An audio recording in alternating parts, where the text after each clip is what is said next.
I stared at the charred fabric in my hands, my heart pounding so hard I could hear it in my ears. This was supposed to be the happiest morning of my life, but instead, I was holding the burned remains of my wedding dress in a gift box from my parents. The cruel note tucked inside made my blood run cold. "Let's see how you get married." My mother Linda and father Robert had left for Hawaii without a word of explanation, abandoning me on my wedding day, like I meant nothing to them. The white silk that had taken months to save for was now blackened ash and tattered pieces destroyed beyond any hope of repair. Standing there in my childhood bedroom, clutching what should have been my dream gown, I realized my own parents had deliberately sabotaged the most important day of my life. The doorbell rang at exactly 7 in the morning, and I rushed downstairs, still clutching the destroyed dress tears streaming down my cheeks. Through the frosted glass, I could see an elegant silhouette that somehow radiated calm authority, even in shadow.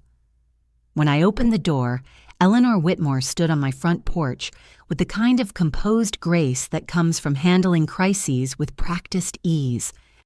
"Carol, darling," she said, stepping inside without waiting for an invitation. "David called me about the situation with your dress." Her eyes immediately went to the charred fabric in my arms, and her expression hardened in a way I had never seen before. I suspected something like this might happen, so I took the liberty of preparing alternatives. Before I could process what she meant, 3 black SUVs pulled up to the curb. Women in crisp blazers emerged carrying garment bags, makeup cases, and equipment I could not identify. Eleanor guided me to the living room as her team transformed my family's modest home into what looked like a high-end bridal salon. "Mrs. Whitmore, I don't understand," I stammered, watching seamstresses set up portable sewing stations in our dining room. "How did you know something would happen?" Eleanor's smile was knowing but not unkind. "Carol, I have been observing family dynamics for more years than I care to count. Your parents' behavior at the engagement dinner raised several red flags for me." She gestured to a woman unpacking what appeared to be professional lighting equipment.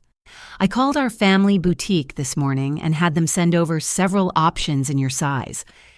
The casual way she mentioned our family boutique made me pause. David had always been vague about his family's work, mentioning they were in retail without going into specifics.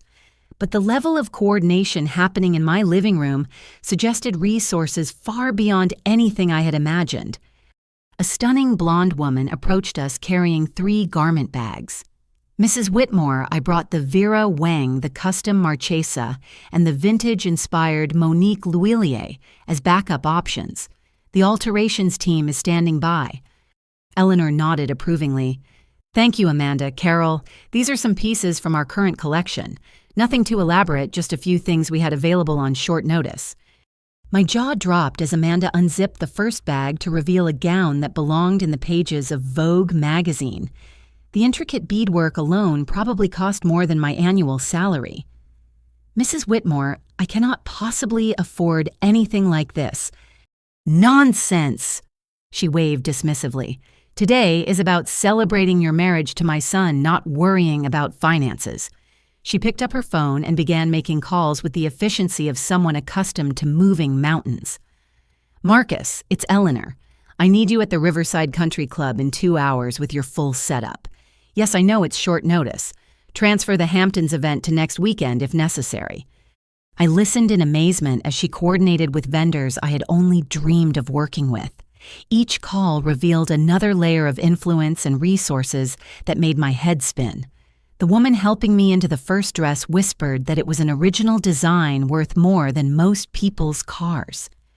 "Mrs. Whitmore," I said when she finished her calls, "I think there has been some misunderstanding about what kind of wedding this is supposed to be." Eleanor's eyes twinkled with something that might have been amusement. "Oh, darling, I think the misunderstanding has been entirely on your parents' part. They clearly do not understand who they are dealing with." The Vera Wang gown fit like it had been created specifically for my body, which I learned was not entirely coincidental. While the seamstresses made final adjustments, Eleanor casually mentioned that they had been monitoring my measurements since the engagement, anticipating the need for backup plans. The level of foresight was both impressive and slightly overwhelming. Carol, there are some things about David's family that he has been hesitant to share. Eleanor began settling into my mother's favorite armchair with the kind of natural elegance that made our middle-class furniture look shabby. He wanted you to love him for who he is, not what he comes from, which I respect.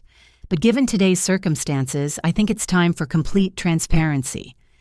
She opened her phone and showed me a website that made my breath catch.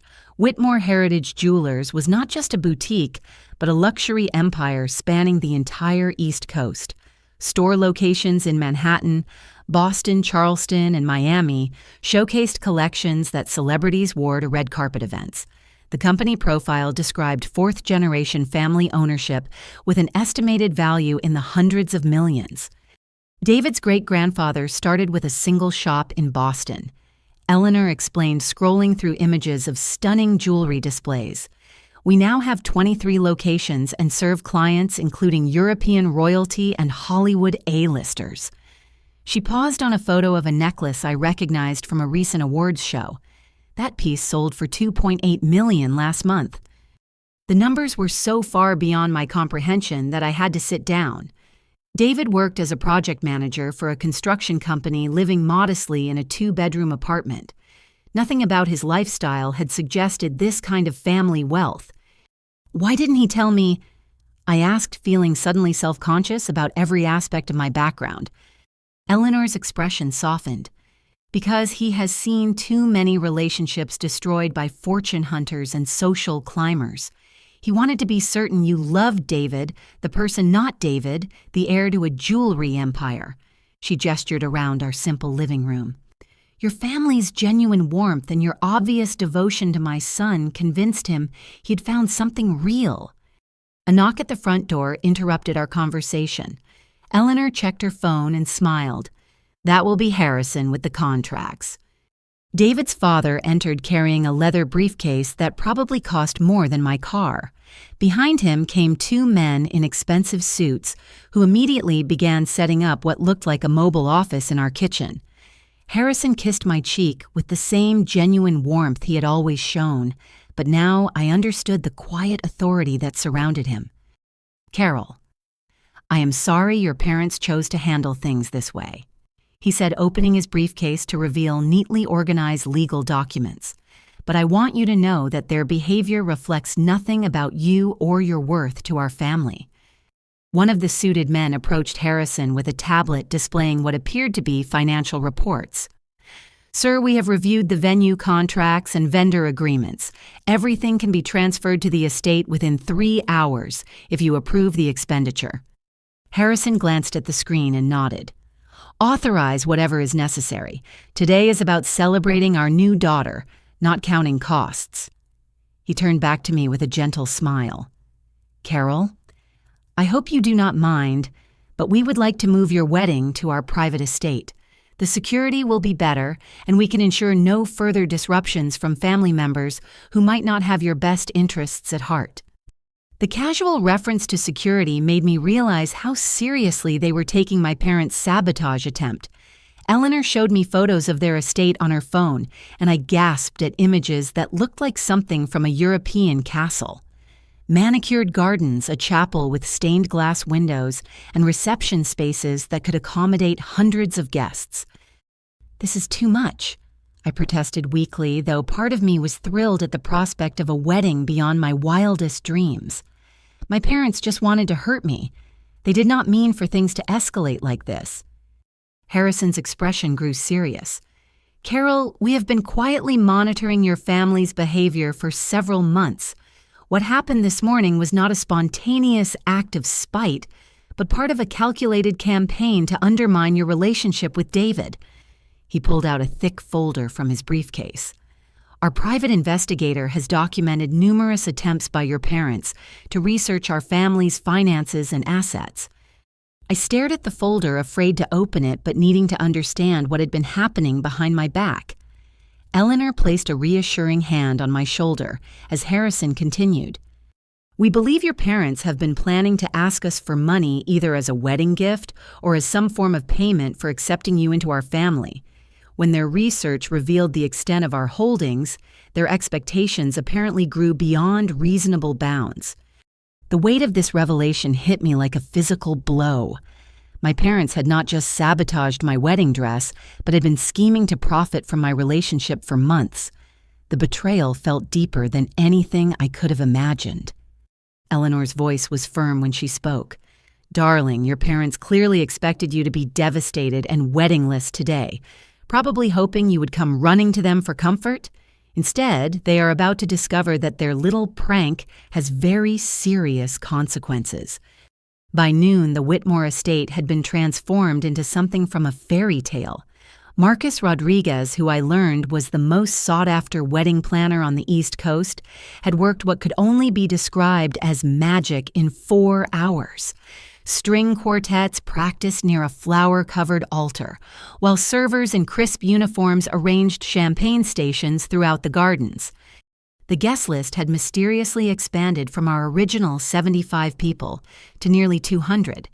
David explained that word had somehow spread through his family's social circle, and people were genuinely excited to meet the woman who had captured his heart despite having no idea about his background. Several faces looked familiar from magazine covers and society pages. "Carol, you look absolutely radiant," David said when he saw me in the Vera Wang gown. His eyes were bright with happiness despite the morning's chaos. "I am sorry my parents had to reveal everything this way. I wanted to tell you about the family business gradually." I squeezed his hand, feeling overwhelmed by the generosity surrounding us. "I understand why you waited. This morning has been surreal enough without processing all of this earlier." My phone buzzed with a text message, and I glanced down to see a photo from my parents' Hawaiian vacation. They were lounging on beach chairs with tropical drinks, clearly expecting me to be devastated by now. The timestamp showed they had sent the image just minutes before my ceremony was scheduled to begin. A surge of anger mixed with determination rose in my chest. They had planned this moment carefully, probably imagining me crying and humiliated while they enjoyed their vacation. Instead, I was about to marry the man I loved in a setting more beautiful than anything I had ever imagined. "David, would you mind if I posted some photos on social media today?" I asked, an idea forming in my mind. He looked puzzled but nodded. "Of course. Why?" I showed him the beach photo from my parents, and his expression darkened. "They sent this during our ceremony. They wanted me to see how much fun they were having while I dealt with the mess they created," I explained. "But I think it is time they understood exactly what kind of family they tried to mess with." Eleanor appeared beside us carrying a professional camera. "Carol, I took the liberty of hiring a photographer to document today's events. Premium package, of course." She handed me the camera with a knowing smile. "I thought you might want some high-quality images to share with family and friends." The ceremony itself exceeded every dream I had harbored about my wedding day. David's voice was steady and loving as he promised to protect me from anyone who tried to hurt me, a vow that felt especially meaningful given the morning's events. When we kissed, as husband and wife, the applause from 200 guests created a sound like thunder across the estate grounds. During the cocktail hour, I began posting photos on Instagram and Facebook, carefully tagging my parents in each image. The first post showed David and me cutting our elaborate 3-tier cake, surrounded by ice sculptures and floral arrangements that cost more than most people's monthly salary. The caption read, "Thank you to my amazing in-laws for making our dream wedding possible when others tried to destroy it." The second post featured our wedding party, which now included several recognizable socialites and business leaders who had spontaneously joined the celebration. I made sure to include location tags showing the Whitmore estate and vendor credits that would be immediately recognizable to anyone familiar with luxury events. By the time we sat down for dinner, my phone was already buzzing with congratulations from friends who were stunned by the transformation from this morning's crisis to an evening that looked like it belonged in Town and Country magazine. Each notification felt like a small victory against my parents' attempt to ruin my happiness. Eleanor caught my eye from across the table and raised her champagne glass in a subtle salute. She understood exactly what I was doing, and her approval gave me the confidence to continue documenting every magnificent detail of the day they had tried to destroy. The notifications on my phone became a constant stream of pings and buzzes as our wedding photos gained traction across social media platforms. What had started as a personal desire to show my parents their sabotage had failed was quickly becoming something much larger and more public than I had anticipated.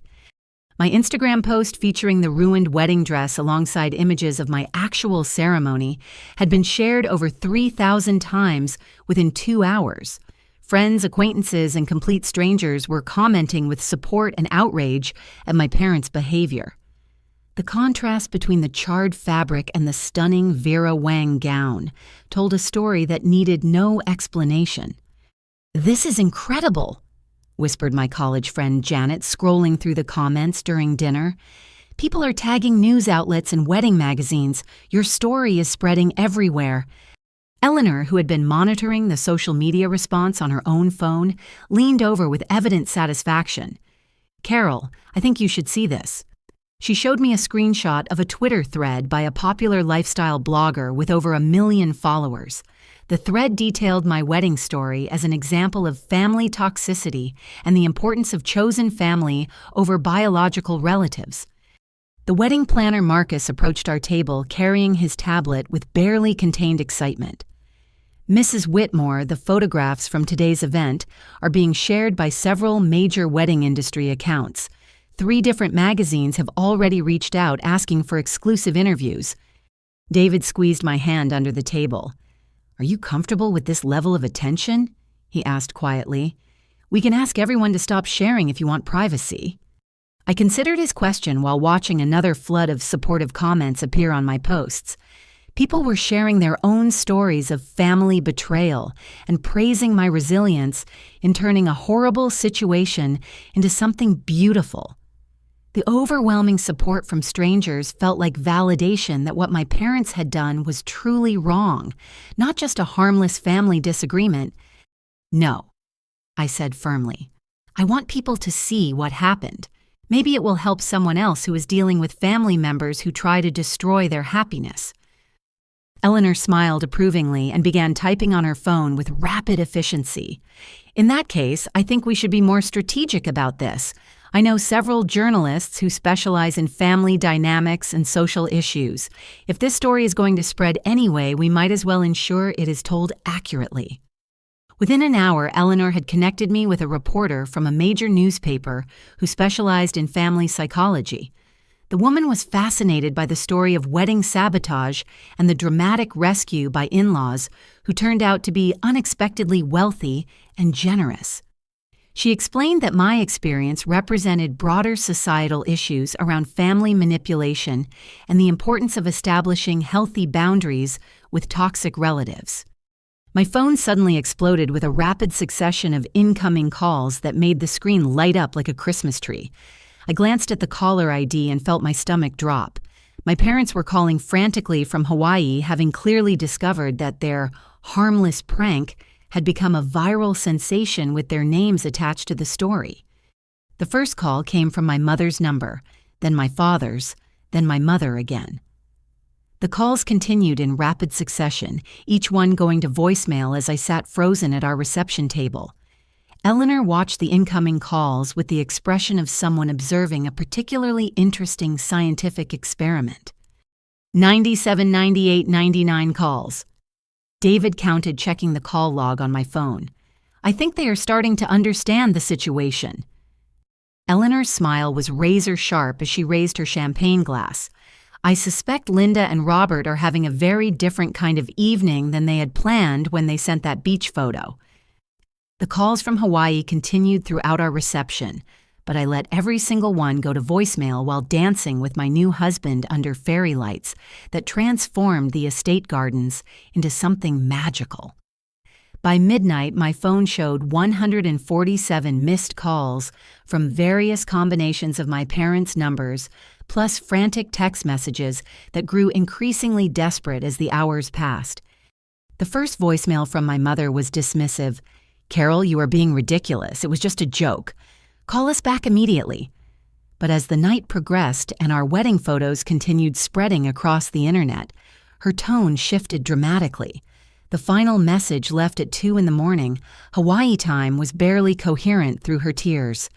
"Please, honey, you have to take down those posts. People are saying terrible things about us.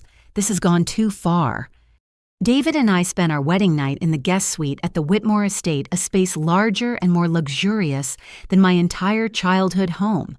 When we woke up the next morning, Eleanor was waiting in the breakfast room with a stack of newspapers and her laptop open to multiple browser tabs. "Good morning, newlyweds," she said cheerfully, pouring coffee from an elegant silver service. "I thought you might want to see how your story is being covered."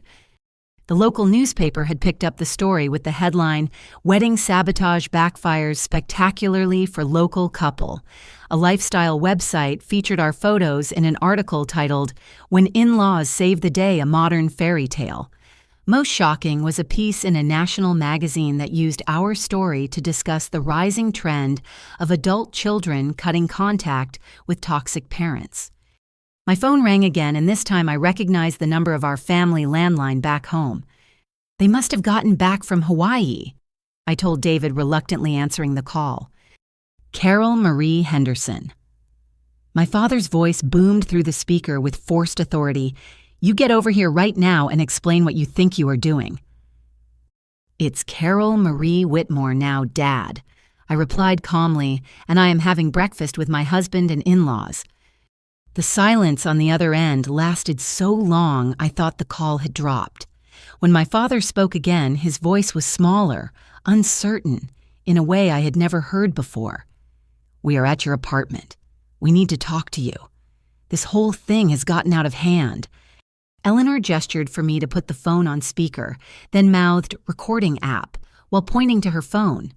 I nodded and activated the speaker function, understanding that documenting this conversation might be important later. "Carol, sweetheart." My mother's voice was artificially sweet, the tone she used when she wanted something. "We brought you some lovely gifts from Hawaii, expensive things. Can you come home so we can all sit down and work this out like a family?" David squeezed my hand supportively as I responded. "Mom, you burned my wedding dress and left a cruel note telling me I could not get married. Then you went on vacation expecting me to be devastated. What exactly do you want to work out?" "It was just a silly prank," my father interrupted, though his voice lacked conviction. "We never meant for it to turn into this circus. You have embarrassed our entire family by posting those things online." Eleanor held up her laptop screen showing a Facebook page where my parents' friends and neighbors were discussing the wedding sabotage story. Comments ranged from shocked disappointment to outright condemnation of their behavior. My mother's book club had apparently held an emergency meeting to discuss whether she should be asked to step down as president. "Well, what we want," my mother said, her voice taking on a pleading quality, "is for you to delete all those posts and tell people there was a misunderstanding. We can say the dress was damaged accidentally and everything worked out fine in the end." I looked at Eleanor, who shook her head firmly while pointing to headlines about family abuse and toxic relationships. Our story was already being used by therapists and counselors as an example in their work. Deleting everything now would not undo the impact, and it would also prevent other people from feeling validated in their own family struggles. "I am not deleting anything," I said firmly. "What you did was not a misunderstanding or an accident. You deliberately tried to ruin my wedding day." "Fine." My father's voice turned harsh again. "We will see you at 5 o'clock at your apartment. We are going to settle this face to face, and you are going to fix the mess you created." The line went dead, and Eleanor immediately stopped her recording app with obvious satisfaction. "Well," she said, saving the audio file to multiple locations, "that was quite illuminating. They still believe they are the victims in this situation." David shook his head in disbelief. "They want her to lie about what happened to protect their reputation." More than that, Eleanor observed, they want her to take responsibility for their actions having consequences. That recording will be very useful if we need to demonstrate their complete lack of accountability. Harrison entered the breakfast room carrying his own laptop and wearing the expression of someone who had been working since dawn. "I have been reviewing the background investigation on Linda and Robert," he announced, setting down his computer. "There are some additional facts about their motivation that Carol should understand before any confrontation this afternoon." Harrison opened his laptop to reveal a comprehensive dossier that made my stomach clench with anxiety. Financial records, property documents, and even screenshots of internet searches painted a picture of my parents' lives that I had never fully understood. "Your parents are in significant debt." Harrison began gently, clearly aware that this information would be painful for me to hear. "Their mortgage is 3 months behind. Your father's construction business is failing due to poor decisions and cost overruns on several projects, and your mother has accumulated substantial credit card debt that they have been hiding from each other." Eleanor poured herself more coffee with practiced calm. "The timeline of their financial problems coincides exactly with David's proposal to you 8 months ago.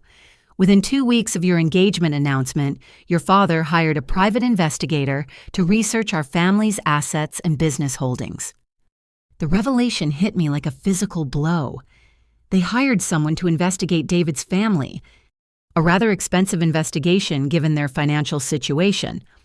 Harrison confirmed scrolling through bank records that showed payments to a detective agency. They spent over $8,000 they could not afford trying to determine exactly how much money they might be able to access through your marriage. David's face was grim as he processed this information. So the wedding sabotage was not about disapproving of me personally. It was about manipulating us into a situation where they could negotiate some kind of financial settlement. Eleanor nodded approvingly at his analysis. "Exactly right. They expected Carol to be devastated and desperate this morning, probably hoping she would beg them to fix things. Then they could position themselves as the generous parents who saved the day expecting gratitude in the form of substantial monetary compensation." Harrison pulled up another document showing detailed notes from the private investigator's report.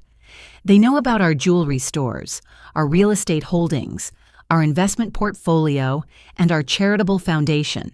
The notes include specific calculations about what percentage of our wealth they felt entitled to access as Carol's parents." I stared at the numbers in horror. My parents had not just researched David's family, but had actually calculated how much money they expected to receive. The amounts listed were larger than anything I could comprehend, clearly based on assumptions about wealthy families sharing their fortunes with in-laws. "There is more," Eleanor said quietly, opening another file. "Your Aunt Margaret and cousin Jessica were involved in the planning. Phone records show numerous calls between them over the past several months, and Jessica actually visited jewelry stores in Manhattan to research current market prices for high-end pieces. The scope of the conspiracy was staggering. My extended family had been coordinating a scheme to profit from my relationship while pretending to support my happiness. Every family dinner, every conversation about wedding plans, every expression of joy about my engagement had been tainted by their hidden agenda. They never cared about my happiness at all." I whispered, feeling naive for not recognizing the signs earlier. David pulled me closer, his voice gentle but firm. "That is not true. Their greed does not diminish the real love and joy that other people felt about our relationship. Do not let their behavior make you question the genuine support we received from friends and extended family." Eleanor's expression softened with maternal concern. "Carol Harrison and I would like to offer our support if you decide to pursue legal action against your parents. What they have done constitutes several potential crimes, including destruction of property, intentional infliction of emotional distress, and possibly attempted extortion." "We've already spoken with our attorney," Harrison added. "Patricia Wells specializes in family law and has extensive experience with cases involving financial manipulation between family members. She believes we have a very strong case if you want to proceed." The weight of decision-making felt overwhelming. Part of me still hoped this was all a terrible misunderstanding that could be resolved with honest conversation. But the evidence of months of scheming and calculation made it clear that my parents' behavior was not impulsive, but carefully planned. What would legal action actually accomplish? I asked, needing to understand the practical implications. Harrison exchanged glances with Eleanor before responding. It would establish clear legal boundaries and consequences for their behavior. More importantly, it would create a public record that might protect other families from similar schemes. Your parents appear to view wealthy families as opportunities for profit rather than people deserving of respect. Eleanor leaned forward with intense focus. Carol, there is something else you should know before you meet with them this afternoon. Yesterday morning before your wedding, your parents attempted to contact us directly. My blood ran cold. What do you mean? They called our main business number trying to reach Harrison or myself. When our assistant explained that we were unavailable due to family commitments, they left a message requesting a meeting to discuss financial arrangements related to the upcoming marriage union between our children. The clinical language of their message made clear that they viewed my wedding as a business transaction rather than a celebration of love. They had planned to approach David's parents directly, probably expecting to negotiate some kind of payment for allowing me to marry into their family. David's jaw was tight with controlled anger. They actually tried to sell you. That appears to be an accurate assessment, Harrison confirmed grimly. The message also included a suggestion that such arrangements were customary among families of significant means, and that they were flexible regarding terms and timing. I felt sick imagining my parents practicing that phone call, probably researching what they thought were appropriate amounts to request. The complete commodification of my relationship and their willingness to treat me like property was more painful than anything they had done to my wedding dress. Eleanor reached across the table to squeeze my hand. Whatever you decide about legal action, Harrison and I want you to know that you have our complete support. You are our daughter now, and we protect our family. Patricia Wells arrived at the Whitmore estate carrying a briefcase that suggested serious legal business was about to unfold. She was a sharp-featured woman in her 50s who radiated the kind of competence that comes from handling complicated family disputes for decades. Her handshake was firm, her eye contact direct, and her questions precise in a way that made me understand why the Whitmores had recommended her. I have reviewed the preliminary evidence Harrison provided. She began spreading documents across the dining room table with methodical efficiency. What your parents have done represents multiple potential violations of state and federal law, but I want to understand your goals before we discuss specific legal strategies. She opened her laptop to reveal what appeared to be a comprehensive timeline of my parents' activities over the past 8 months. Phone records, financial transactions, and even social media posts had been analyzed to create a clear picture of their planning process. The private investigator your parents hired was more thorough than they probably realized, Patricia explained, pointing to detailed reports on her screen. Sarah Thompson is actually quite reputable, and she maintains excellent records. When I contacted her yesterday about this case, she was horrified to learn how her research was being used. Sarah Thompson turned out to be a former police detective who specialized in background investigations for employment and legal purposes. She had assumed my parents were concerned about their daughter marrying someone with a questionable background, not planning to exploit his family's wealth. Ms. Thompson has agreed to provide testimony about the scope and nature of the investigation your parents commissioned, Patricia continued. They specifically requested detailed financial information about the Whitmore family assets' business valuations and what she describes as vulnerability assessments for potential manipulation. Eleanor leaned forward with obvious interest. What kind of vulnerability assessments? Patricia consulted her notes. They wanted to know about any family conflicts, legal problems, or reputation concerns that might make the Whitmores susceptible to extortion or blackmail. They also asked for psychological profiles based on public behavior and business decisions. The calculated nature of my parents' planning was becoming clearer and more disturbing with each revelation. They had not just researched David's family wealth, but had actually looked for ways to manipulate or pressure them into providing money. There is more. Patricia said, opening another file. Phone records show extensive coordination with your Aunt Margaret and cousin Jessica as you suspected, but they also contacted several other relatives and family friends to gather information about your relationship and David's family. She pulled up a list of names that made my heart sink. My grandmother, Evelyn, my cousin Mark, even my high school friend Katie had apparently been questioned about my boyfriend's family background and financial situation. The web of deception extended far beyond my immediate parents.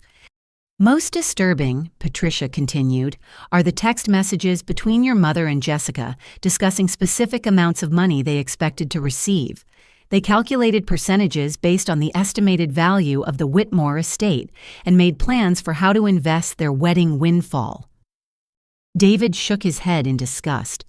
They were counting money that was never theirs to begin with. Actually, Patricia said, it gets worse. Jessica apparently visited several high-end jewelry stores in Manhattan, claiming to be engaged to someone from a wealthy family. She gathered information about custom engagement rings and wedding gifts that cost hundreds of thousands of dollars, then reported back to your parents about what they should expect to receive. Eleanor's expression was ice cold. They were shopping with our money before they even met us. The scope of the conspiracy was staggering in its audacity and detailed planning. My parents had not just sabotaged my wedding dress in a moment of spite, but had spent months calculating how to profit from my relationship while maintaining the pretense of loving family support. I need to understand something, I said, feeling overwhelmed by the evidence of betrayal. How did they think this would actually work? Even if they had succeeded in ruining my wedding, how did they imagine that would lead to getting money from David's family? Patricia smiled grimly. According to their text messages, they expected you to be so devastated that you would beg them to help fix the situation. They planned to swoop in as the generous parents who could save the day, probably by offering to pay for a replacement wedding or dress. Then, Harrison continued the explanation. They would position themselves as having made a significant financial sacrifice for your happiness, creating an obligation for us to reimburse them substantially beyond their actual costs. Eleanor nodded with understanding. Classic manipulation technique. Create a crisis, provide a solution, then demand compensation for their generosity. The psychological manipulation was as calculating as the financial planning. My parents had been willing to deliberately cause me pain and humiliation as part of their scheme to extract money from my in-laws. The realization that they viewed my emotional well-being as acceptable collateral damage in their financial planning was perhaps the most painful revelation of all. Patricia closed her files and looked at me with professional sympathy. Carol, I want you to understand that what your parents did goes far beyond normal family dysfunction. This level of planning and manipulation represents a serious pattern of behavior that will likely continue unless there are legal consequences. What kind of consequences? I asked, still struggling to process the idea of my own parents facing criminal charges. Several possibilities, Patricia replied. Civil charges for intentional infliction of emotional distress, destruction of property, and conspiracy to commit fraud. Potentially criminal charges if we can prove attempted extortion, which the recorded phone calls from this morning might support. She paused to let the gravity of the situation sink in before continuing. But first, I think we should see what happens at your meeting with them this afternoon. Sometimes people reveal additional incriminating information when they think they are in control of the situation. By 3 o'clock that afternoon, our wedding story had exploded across social media platforms in ways none of us had anticipated. What started as my personal documentation of family betrayal had become a viral sensation that tapped into broader cultural conversations about toxic family dynamics and financial manipulation. A producer from a major morning television show called Eleanor, directly having tracked down the Whitmore family through business connections. She wanted to feature our story as part of a segment on family abuse and the importance of chosen family over biological relatives. 3 different podcasts focused on relationship psychology had reached out for interviews, and a documentary filmmaker specializing in family trauma was interested in following our legal case. "This is incredible," said Amanda Chen, the social media specialist Eleanor had hired to help manage the growing attention. "Your Instagram post about the burned wedding dress has been shared over 50,000 times. The hashtag #SaveTheWedding is trending on Twitter with people sharing their own stories of family sabotage." Eleanor scrolled through hundreds of comments from strangers who were offering support and sharing similar experiences with manipulative relatives. Many people thanked me for being brave enough to expose the reality of family toxicity, saying my story had helped them recognize patterns in their own lives. "Look at this," David said, showing me a Twitter thread by a family therapist with a large following. She was using our story as a teaching example of how financial desperation can corrupt family relationships and emphasizing the importance of setting boundaries with people who view relatives as financial resources. The response was not entirely positive, of course. Some commenters criticized me for airing family business publicly and suggested that private family matters should be resolved privately. But they were vastly outnumbered by people who understood that my parents' behavior went far beyond normal family disagreements.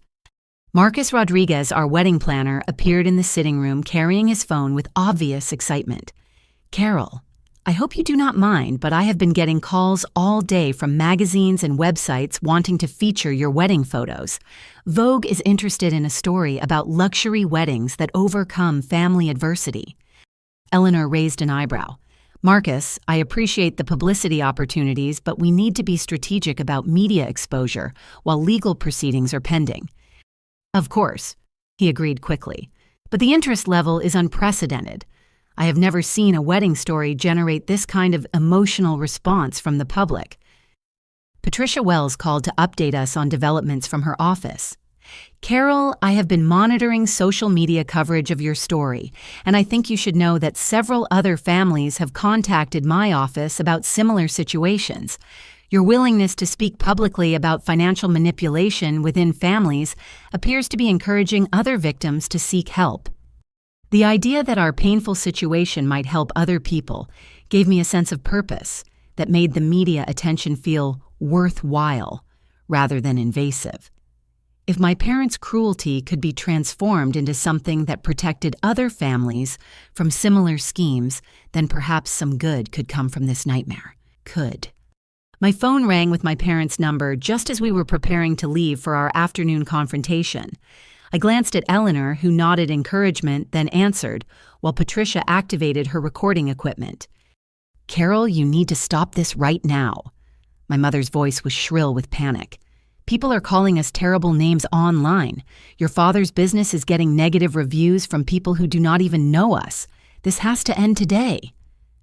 "What has to end is your expectation that I will protect you from the consequences of your actions," I replied, surprised by the steadiness in my own voice. "We are your parents," my father shouted in the background.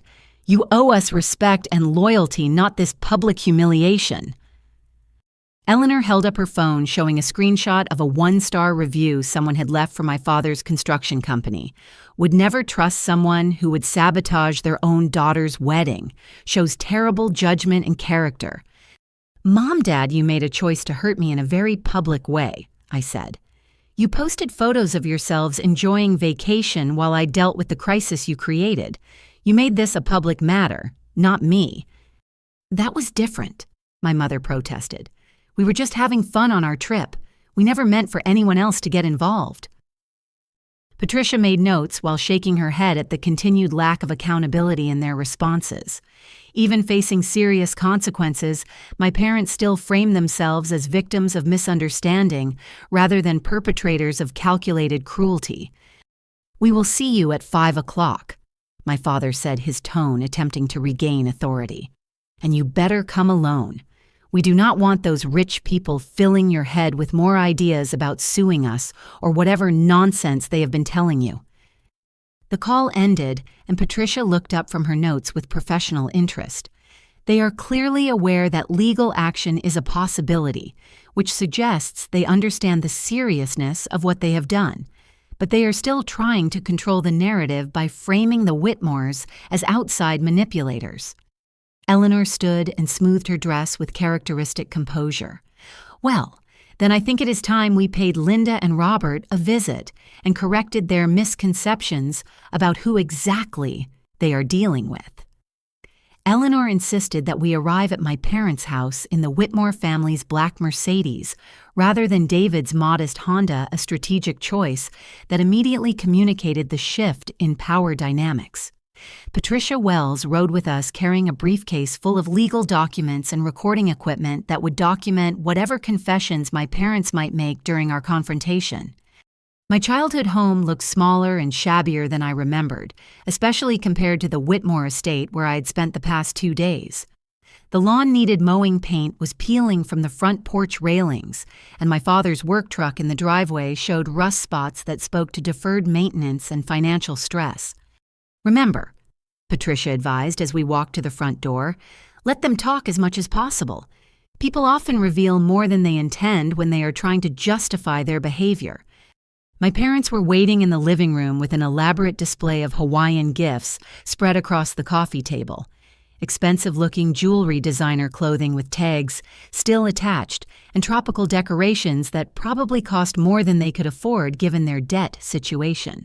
The gesture felt desperate rather than generous, especially knowing about their financial problems. "Carol's sweetheart." My mother rushed to embrace me with theatrical warmth. "We brought you so many beautiful things from our trip. We wanted to show you how much we love you." My father stood more stiffly, clearly uncomfortable with the presence of Eleanor and Patricia. "I thought we agreed you were coming alone," he said, his voice carrying forced authority that no longer seemed intimidating. "Dad, these are my family members now," I replied, gesturing to Eleanor and Patricia. "They have a right to be here since your actions affected them too." Eleanor stepped forward with the kind of gracious smile that managed to be both polite and threatening. "Robert, Linda, I am Eleanor Whitmore. I believe we need to have a serious conversation about your recent behavior." My parents exchanged glances that confirmed they had not expected direct confrontation from David's family. They had probably assumed wealthy people would handle conflicts through lawyers and intermediaries rather than personal meetings. "Look, Mrs. Whitmore." My mother began with false cheer. "There has been a big misunderstanding. The wedding dress thing was just a silly joke that got out of hand. We never meant any real harm."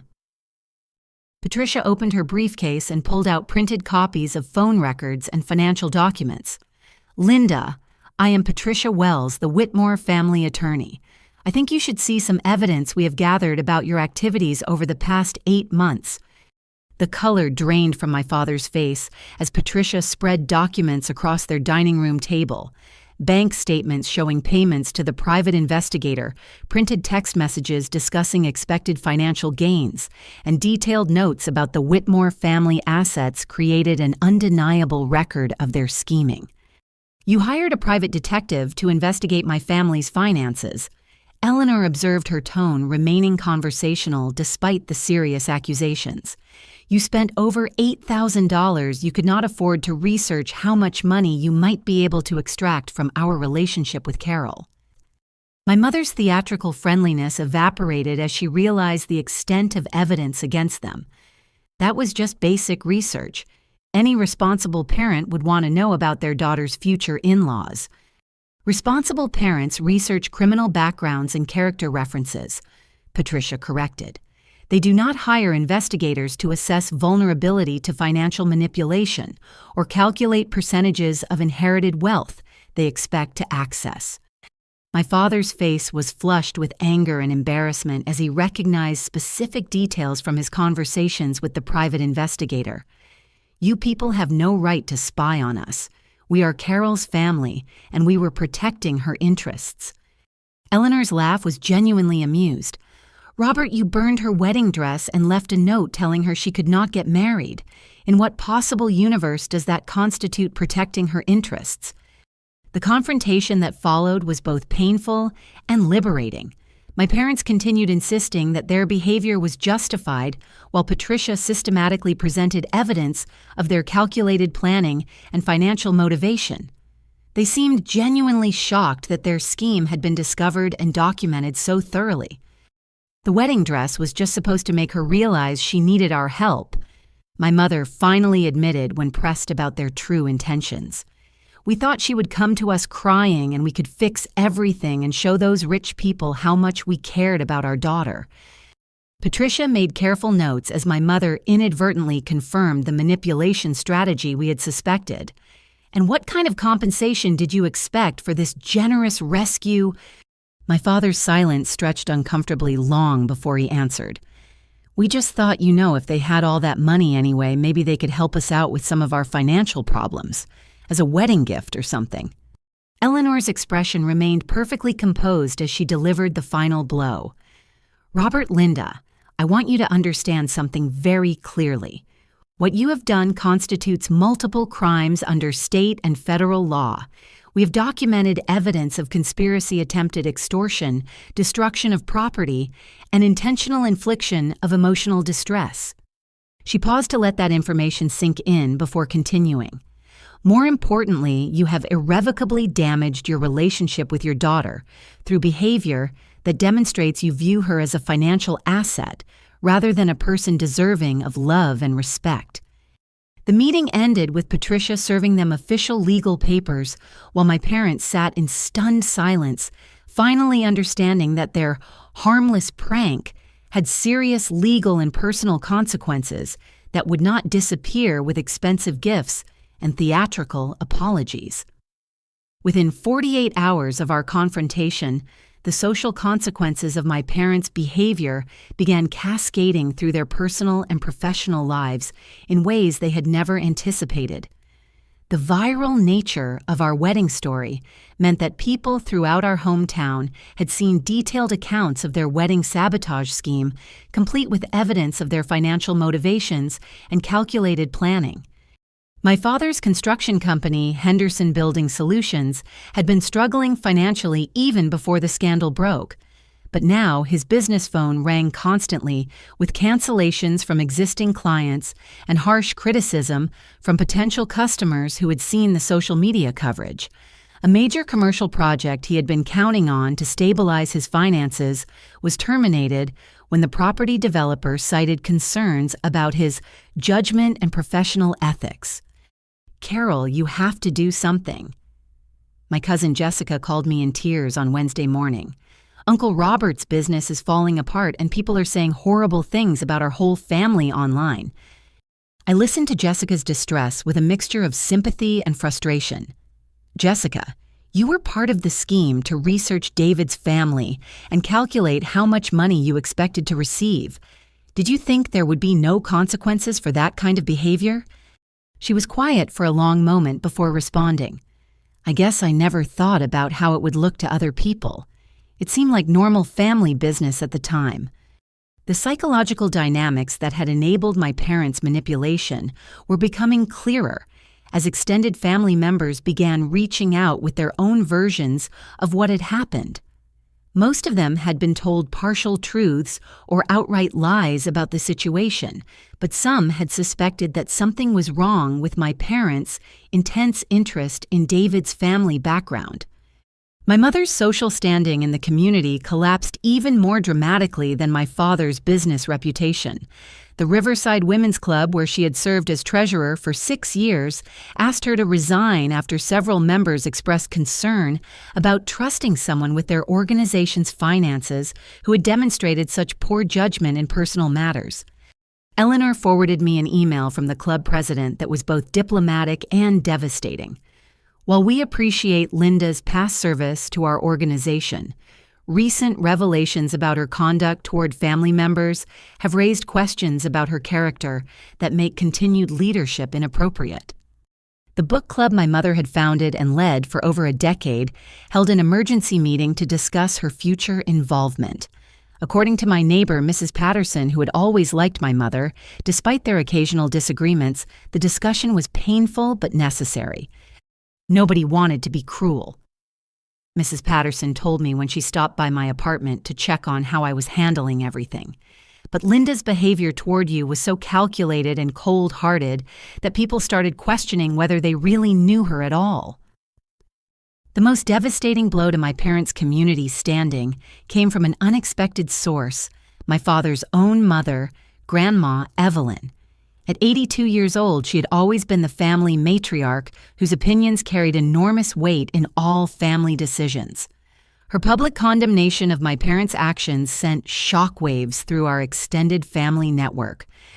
Grandma Evelyn's statement to the local newspaper was brief but devastating. I raised my son to treat family with love and respect, not to view his daughter as a source of financial gain. Robert and Linda's behavior toward Carol represents everything I tried to teach him not to be. I am ashamed of their actions and proud of my granddaughter for standing up for herself. The interview appeared in the Riverside Gazette alongside our wedding photos and became one of the most read articles in the newspaper's history.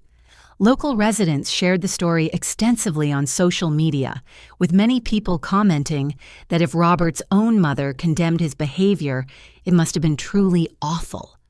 My parents' church community also began distancing themselves from the scandal. Pastor Williams called me personally to express his concern and disappointment about their behavior, explaining that several congregation members had approached him about my parents' actions, conflicting with Christian principles of family love and support.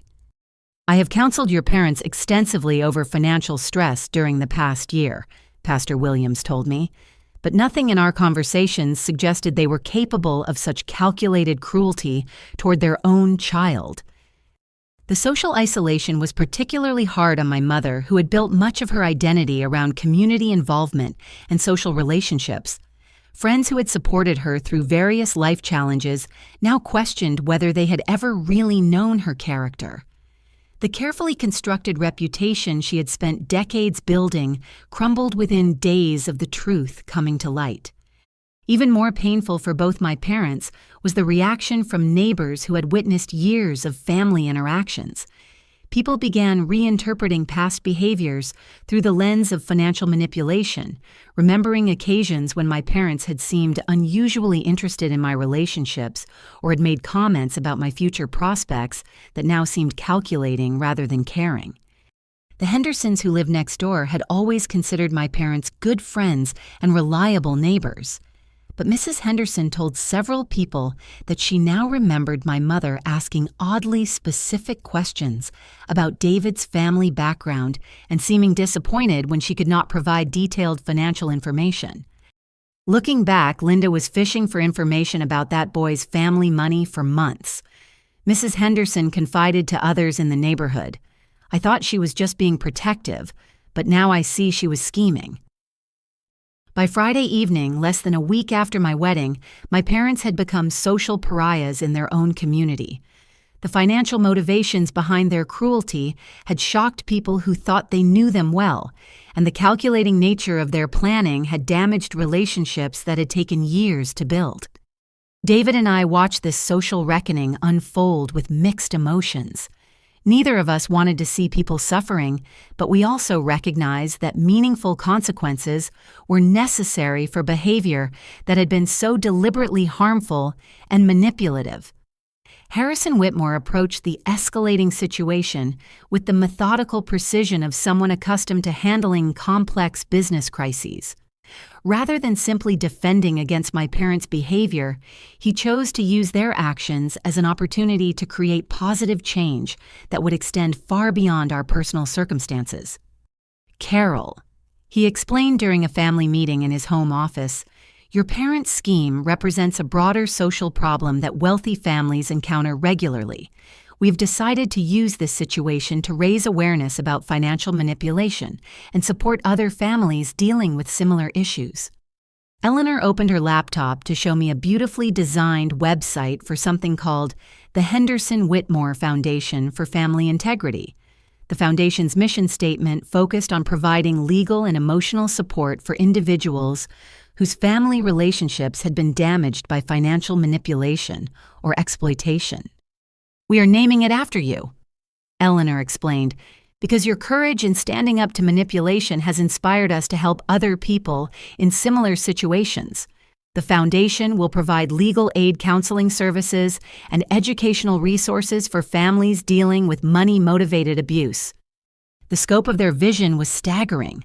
Harrison had already committed $5 million to establish the foundation, with plans to expand programming based on community needs and success metrics. Legal experts would provide free consultation for families dealing with financial manipulation, while mental health professionals would offer specialized therapy for people recovering from money-motivated family abuse. David was amazed by his parents' response to the crisis. "I have seen them handle business problems before, but never anything this personal and emotional. They are treating mom and dad's behavior as a serious social issue rather than just a private family matter."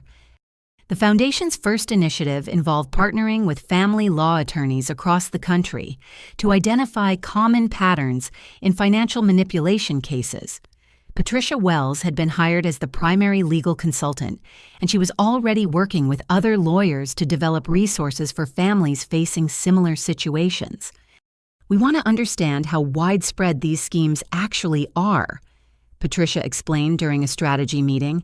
"Your parents' behavior was highly organized and sophisticated, which suggests they either developed these tactics independently or learned them from other sources." The research component of the Foundation's work revealed disturbing patterns that none of us had anticipated. Financial manipulation within families was far more common than most people realized, with adult children, elderly relatives, and wealthy in-laws being targeted by family members who viewed relationships as opportunities for profit, rather than sources of love and support.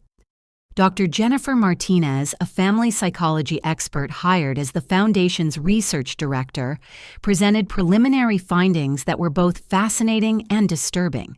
Financial manipulation often involves the same psychological tactics used in other forms of abuse, she explained. Creating crises, offering solutions, and then demanding compensation creates cycles of dependency and control that can last for decades. Eleanor had also been working with marketing experts to ensure that our story reached people who might benefit from the Foundation's services. Rather than sensationalizing the drama, their approach focused on education and empowerment for people who might not recognize manipulation in their own families. The most innovative aspect of the Whitmore family's response was their decision to create a documentary series about financial manipulation within families. Professional filmmakers would follow several families dealing with money-motivated abuse, showing both the emotional damage caused by such behavior and the healing process that could occur with appropriate support. "We want people to understand that this is not about money itself, but about respect and human dignity," Harrison explained. "Families should be sources of love and support, not financial opportunity." The documentary project had already attracted attention from streaming services and educational institutions interested in using the content for training purposes. Mental health professionals, legal experts, and social workers expressed enthusiasm about having real-world examples to help their clients understand these complex dynamics. David and I were asked to participate in the documentary as a way of showing how family manipulation could be overcome with appropriate support and legal intervention. The idea of sharing our story on such a public platform was intimidating, but the potential to help other families made it feel worthwhile. "Your parents inadvertently created an opportunity for widespread positive change," Eleanor observed with satisfaction. "Their attempt to profit from your relationship has instead resulted in resources that will protect thousands of other families from similar schemes." The irony was not lost on any of us. My parents' calculated cruelty had backfired so spectacularly that it was now funding programs to prevent other families from experiencing similar manipulation. Their scheme to extract money from the Whitmore family had instead inspired the Whitmores to invest millions of dollars in protecting other people from financial abuse. Most importantly for me personally, the Foundation's work was transforming my painful experience into something meaningful and constructive. Instead of simply being a victim of family manipulation, I was becoming an advocate for other people facing similar challenges. 2 weeks after our wedding, my parents' carefully constructed lives had completely unraveled in ways that were both predictable and shocking. The combination of legal pressure, financial consequences, and social ostracism had pushed them into a state of panic that led to increasingly desperate and self-destructive decisions. My father's construction business was officially bankrupt by Monday morning. The remaining contracts had been canceled, his equipment was being repossessed by creditors, and 2 former employees were threatening to sue for unpaid wages. Robert Henderson Building Solutions, which had employed 15 people and supported our family for over 20 years, ceased to exist in less than 14 days. Linda's response to their financial collapse was to max out their remaining credit cards on a public relations consultant who promised to rehabilitate their image and manage the social media crisis. The consultant, a smooth-talking man named Derek Phillips, convinced them to spend $8,000 they did not have on a campaign that made their situation dramatically worse. Derek's strategy involved my parents giving interviews to local media outlets where they attempted to reframe their behavior as a misunderstanding caused by stress and poor communication. The interviews were disasters that revealed the depths of their narcissism and complete lack of accountability for their actions. In their first television appearance, my mother actually claimed that burning my wedding dress had been artistic expression and that their Hawaii vacation had been necessary for their mental health during a difficult family period. When the interviewer asked about the private investigator and financial planning documents, my father became visibly angry and accused the media of persecuting innocent people. Eleanor and I watched the interviews with a mixture of disbelief and professional interest. "They are making our legal case stronger with every word they speak," Patricia observed. "Juries do not respond well to defendants who refuse to take responsibility for clearly harmful behavior." The most damaging interview occurred when my parents appeared on a local radio talk show hosted by a man known for controversial opinions and inflammatory discussions. They had apparently believed this would be a friendly forum where they could present their side of the story without challenging questions. Instead, the host grilled them mercilessly about their financial motivations and calculated planning. When my mother tried to claim they had never intended to profit from my marriage, the host played audio recordings of their text messages discussing expected monetary gains that had been released during legal discovery proceedings. "So Linda," the radio host said with obvious skepticism, "you are telling my listeners that spending $8,000 to investigate your daughter's boyfriend's family wealth was just normal parental concern." My mother's response was rambling and defensive. "We just wanted to know what kind of family she was marrying into. Any good parent would do the same thing. It is not our fault they turned out to be so wealthy." The interview went viral on social media as an example of complete lack of self-awareness and accountability. Comment sections filled with people expressing amazement at my parents' ability to portray themselves as victims while describing obviously manipulative behavior. More devastating than their public relations disasters was the revelation that came during court proceedings the following week. Patricia had subpoenaed additional financial records as part of building our civil case, and the documents revealed the true extent of my parents' desperation and poor judgment. They had borrowed against their house not once but 3 times in the past 18 months, each time increasing their debt load to cover previous mistakes and fund increasingly risky schemes. The private investigation into David's family had been just one of several expensive attempts to solve their financial problems through manipulation and shortcuts, rather than honest work and responsible planning. Court documents showed that my parents had also attempted to manipulate my grandmother Evelyn into lending them money by claiming I was in an abusive relationship and needed their financial help to escape. When she refused and asked to speak with me directly, they had told her I was too embarrassed to discuss the situation with family members. The psychological evaluation ordered by the court revealed disturbing patterns in both my parents' thinking and behavior.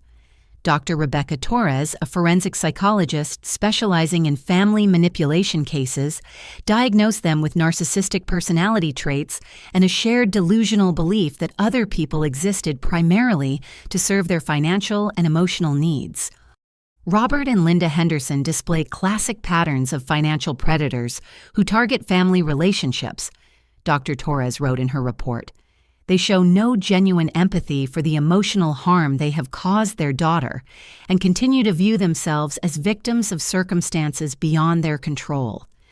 The evaluation also revealed that my parents had been lying to each other about their individual spending and debt accumulation for years.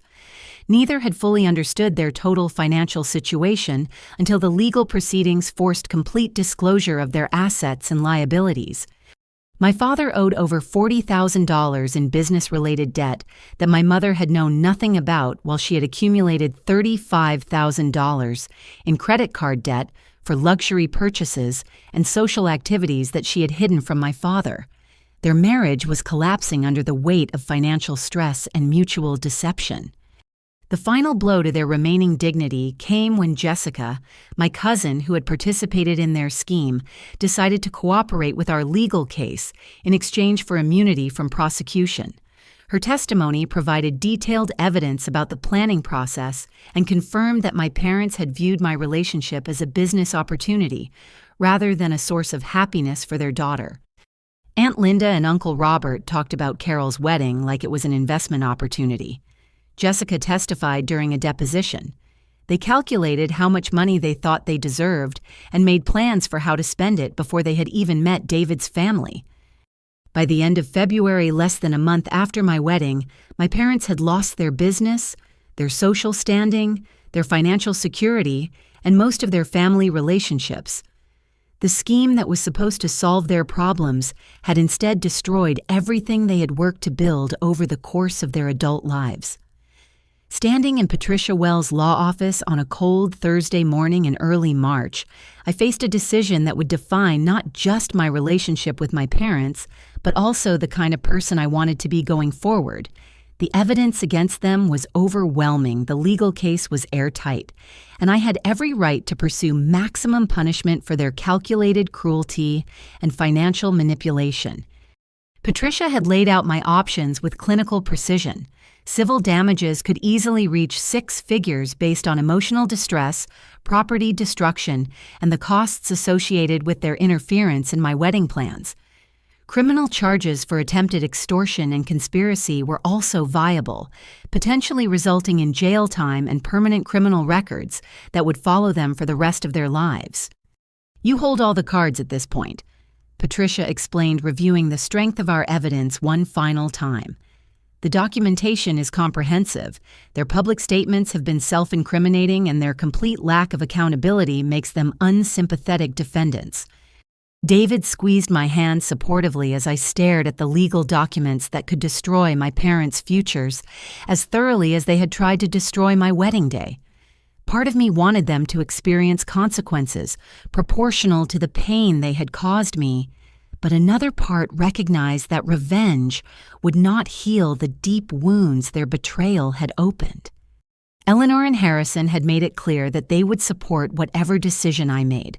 Their foundation was already helping other families, regardless of how our specific case was resolved, so my choice would not affect their broader mission to combat financial manipulation within families. "I keep thinking about the person I want to be 5 years from now," I told the group assembled in Patricia's conference room.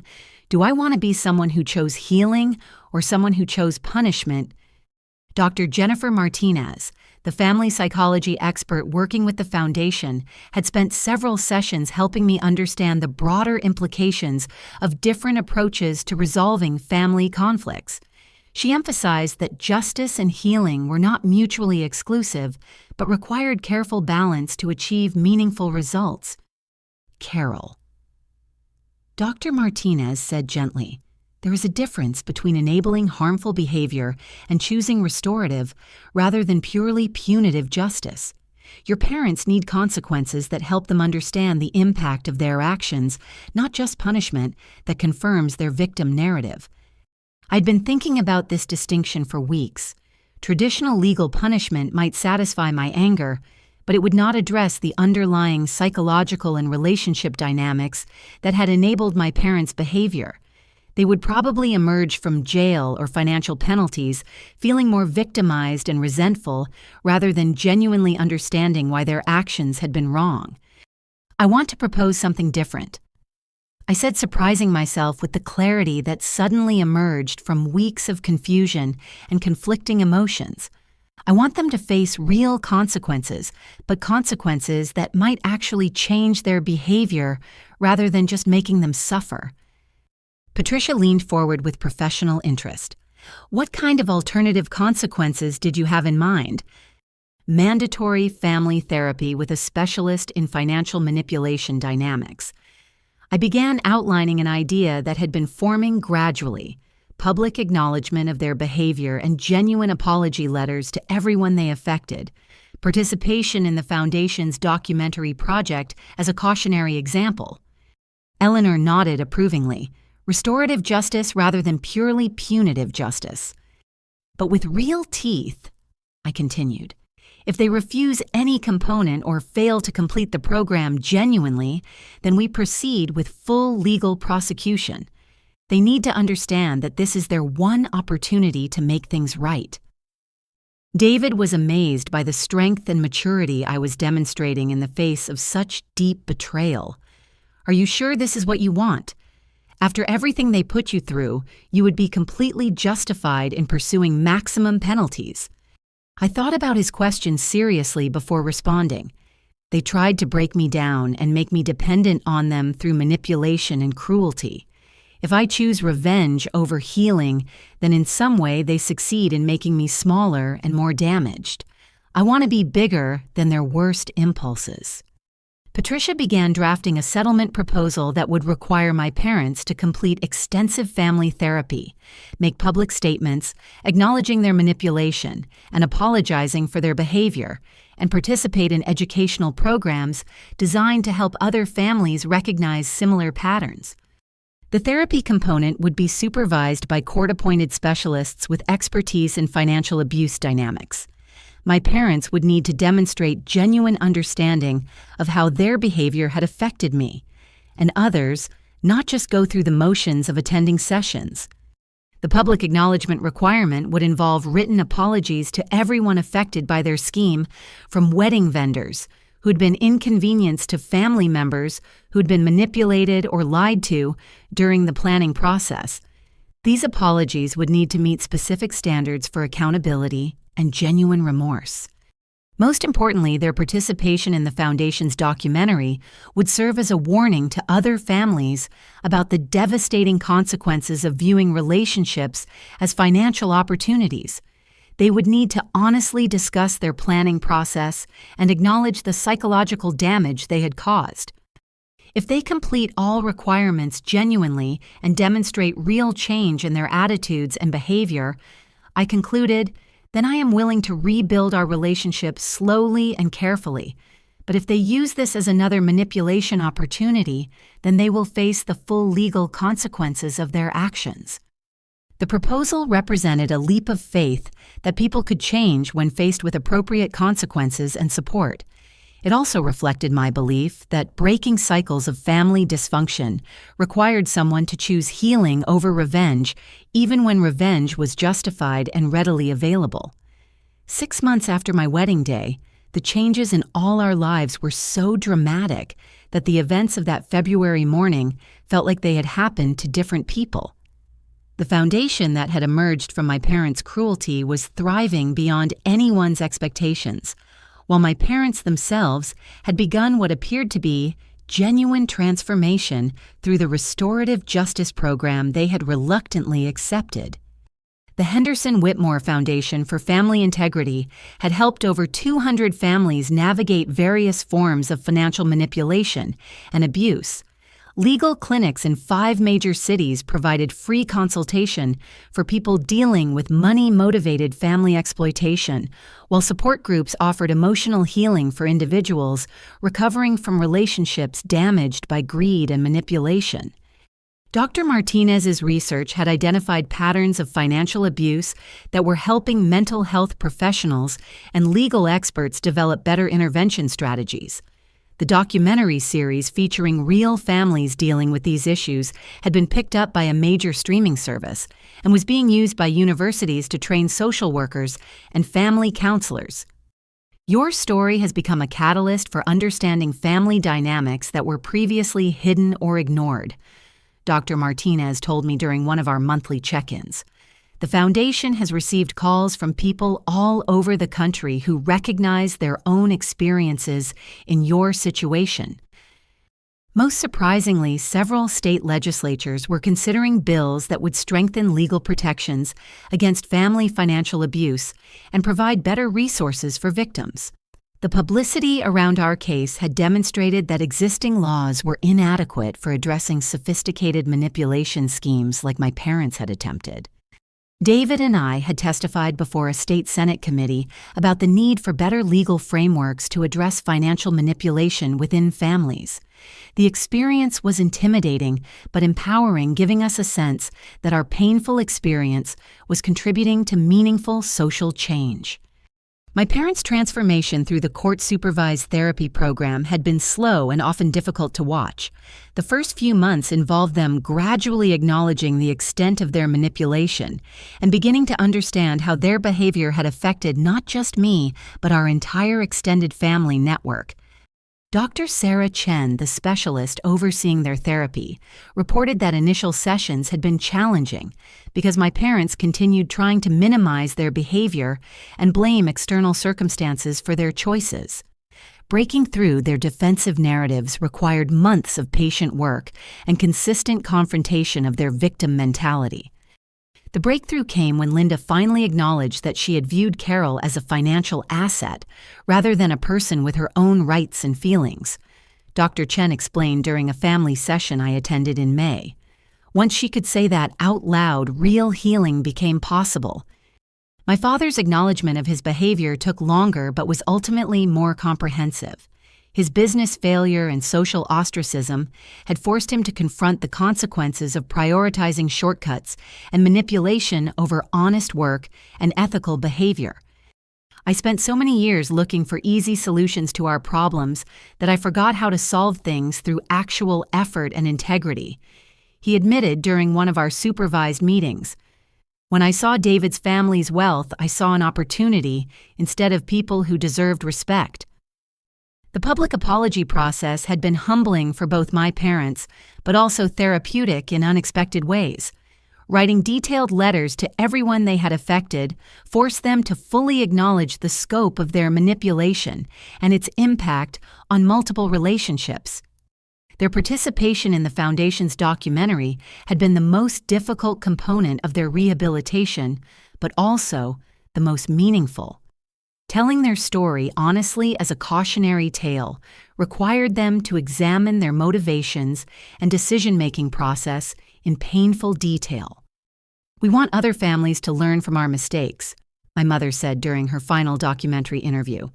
"Financial stress can make you do terrible things to people you love if you do not have better tools for handling problems." The documentary episode featuring my parents had become one of the most watched installments in the series. Comments from viewers indicated that their honest discussion of manipulation tactics had helped other families recognize similar patterns in their own relationships. Most importantly for our family healing, my parents had begun making genuine efforts to rebuild relationships based on respect rather than manipulation. They still struggled with their impulse to offer unsolicited financial advice or make subtle references to the Whitmore family's wealth, but they were learning to catch themselves and redirect conversations toward more appropriate topics. David's relationship with my parents remained cautious, but was gradually improving as they demonstrated consistent, respectful behavior. Eleanor and Harrison maintained polite distance while acknowledging that people could change when they faced appropriate consequences and received proper support. The most important thing, Eleanor observed during a family dinner at the estate, is that Carol chose healing over revenge and created an opportunity for everyone to grow from this experience. By late summer, my parents had completed all requirements of their restorative justice program and were beginning to rebuild their lives on a foundation of honesty and accountability, rather than manipulation and shortcuts. My father had found work with a construction company where his experience was valued, but his past mistakes provided ongoing motivation for ethical behavior. My mother had started volunteering with a nonprofit organization that helped families in financial crisis develop healthy coping strategies rather than resorting to manipulation or exploitation. Her firsthand experience with the consequences of unethical behavior made her effective at helping other people avoid similar mistakes. The restoration of trust in our family relationships was gradual and required constant attention, but it was genuine in ways that our previous interactions had never been. For the first time in my adult life, I felt like my parents saw me as a person worthy of respect rather than a source of potential benefit. 1 year after my wedding day, I stood in the same gardens where David and I had exchanged vows. But this time, I was addressing an audience of supporters, donors, and families who had been helped by the foundation that had emerged from my parents' betrayal. The annual fundraising gala had raised over $2 million for expanding programs that helped families heal from financial manipulation and abuse. The woman speaking at the podium bore little resemblance to the devastated bride who had held her burned wedding dress 12 months earlier. That experience had taught me that betrayal could either destroy you or reveal strength you never knew you possessed, and I had chosen to let it reveal strength. Eleanor and Harrison sat at the head table with David and me, beaming with pride at how their foundation had grown and the impact it was having on families across the country. What had started as a response to personal crisis had evolved into a national movement that was changing how mental health professionals, legal experts, and social services addressed financial abuse within families. 12 months ago, I learned that the people I trusted most in the world had spent 8 months planning to profit from my happiness. I told the audience. They researched my husband's family like a business opportunity and calculated how much money they expected to receive for allowing me to marry someone I loved. The audience was quiet as I described the morning of finding my destroyed wedding dress and the cruel note my parents had left. Many people in the room had experienced similar betrayals from family members who had viewed relationships as sources of financial opportunity rather than bonds of love and support. But what my parents did not understand, I continued, was that their attempt to destroy my wedding day would lead to something far more powerful than they had tried to prevent. They gave me the opportunity to discover who I really was when everything I believed about family loyalty was stripped away. Dr. Martinez had been right when she said that crisis could reveal character in ways that normal circumstances never could. Facing deliberate betrayal from the people who were supposed to love me unconditionally had forced me to develop strength and clarity I might never have found otherwise. The Foundation's work had helped over 800 families navigate various forms of financial manipulation during its first year. Legal clinics had provided free representation for people who could never have afforded to challenge family members in court. Support groups had given victims of financial abuse safe spaces to process their experiences and develop healthier relationship patterns. Most importantly, the educational programs had helped thousands of people recognize manipulation tactics before they could cause serious damage to relationships and financial security. Schools, community centers, and religious organizations were using foundation resources to teach young people about healthy family dynamics and financial boundaries. The Scholarship Fund has supported 150 young women and men who were pursuing education despite being cut off from families who tried to control them through financial manipulation. I announced to enthusiastic applause from the audience. These students represent the future we are building, where people can choose relationships based on love and respect rather than fear and dependency. My parents attended the gala as volunteers rather than guests, a distinction that reflected their ongoing journey toward rebuilding trust and demonstrating genuine change.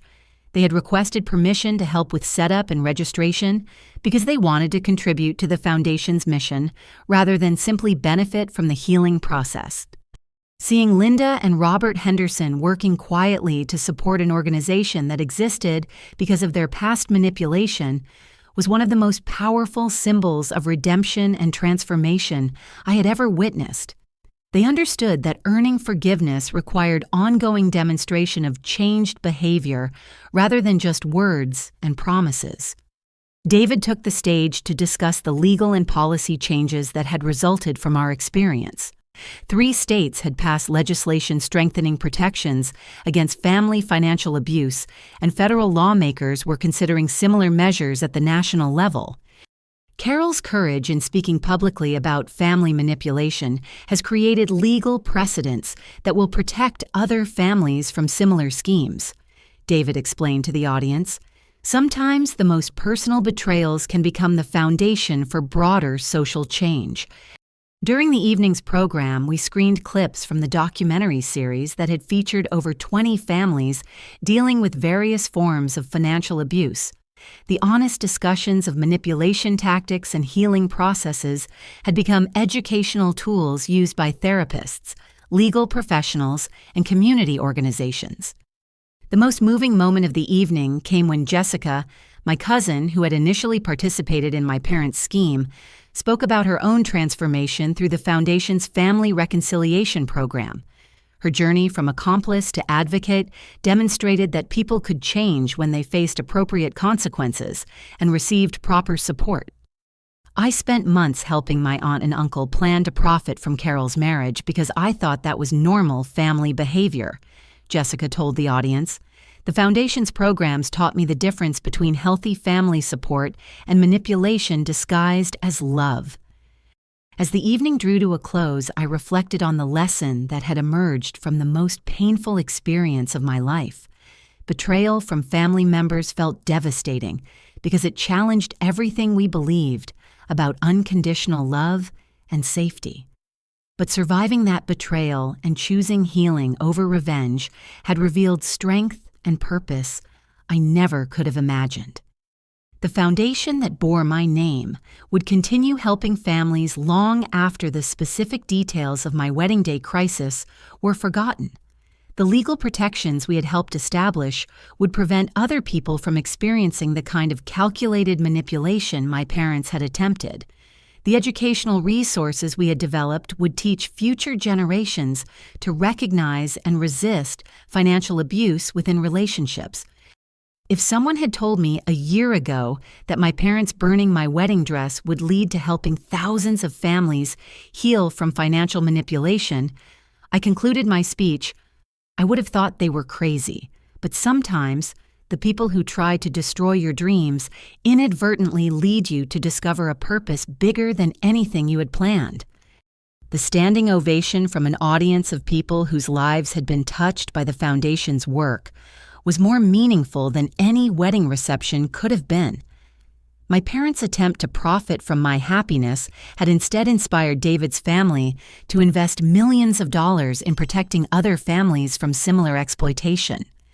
Most importantly, their betrayal had taught me that choosing healing over revenge restoration, over punishment and hope over bitterness could transform the worst experience of your life into something that serves a greater purpose. The woman who stood at that podium was stronger, wiser, and more purposeful than the woman who had planned to wear a different wedding dress in a different venue with different expectations about family loyalty. As David and I danced together at the end of the evening, surrounded by people whose lives had been changed by programs that emerged from our pain, I understood that my parents had been right about one thing: my wedding day had changed everything. Just not in the way they had planned. The greatest gift had not been the designer gown or the fairy tale venue or even the discovery of my husband's family's generosity. The greatest gift had been learning that I was strong enough to transform betrayal into purpose, pain into healing, and personal crisis into social change that would protect other families for generations to come. Have you ever experienced a moment when someone tried to destroy your happiness, but it led you to discover strength you didn't know you had? I'd love to hear your stories of overcoming family challenges in the comments below. If this story resonated with you, please like this video and subscribe for more stories about turning life's biggest challenges into opportunities for growth. Share this with someone who might need to hear that they're stronger than whatever they're facing right now. Thank you for joining me on this journey, and remember that sometimes the worst thing that happens to you can become the foundation for the best thing you ever do.